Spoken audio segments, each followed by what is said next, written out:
So it looks like Samsung is going to release a tri-foldable phone next year. But, as always, there's a catch.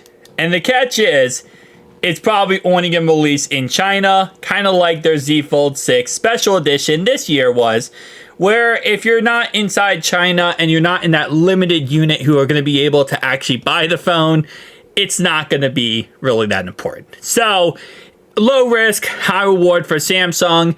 If it does work out, they'll make crazy amount of money because they'll also probably sell this phone for $3,000 plus. If it doesn't work out, then they'll just scrap their hands and it is what it is.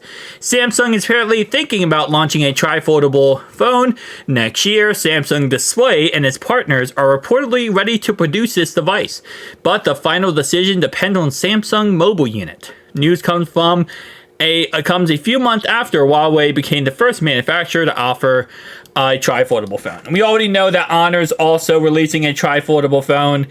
Obviously, Huawei did. Samsung, it's, again, one of those situations where moving forward, I could see a lot of innovation.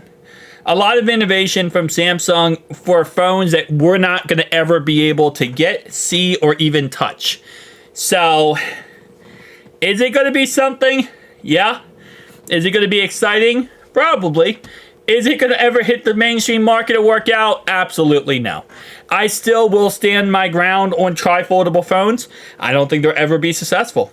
You know, I'm the biggest backer possible of foldable phones. Tri-fold, it's a cool concept.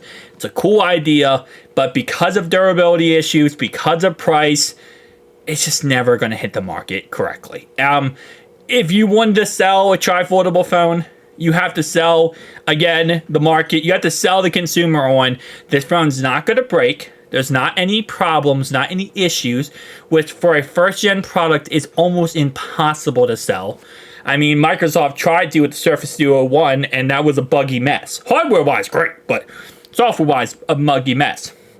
And you got to sell the consumer, the regular consumer, who already probably doesn't like foldable cell phones because they don't trust the durability. And those foldable cell phones are in, Samsung's sixth generation of foldable cell phones. And people still don't trust those phones. So you got to sell the price, $3,000 plus. You got to sell, again, durability. And you also got to sell software. And unless you somehow get a billion companies or a billion developers to really get on board to make this work, it's just not going to work because no developer right now releasing applications are going to create them for foldable cell phones. And if you want them to, you have to pay them money and you have to find ones that can actually do it. Not every single company is going to be able to do it either. So it is what it is. Tell me down below your thoughts, opinions. See you guys in the next one.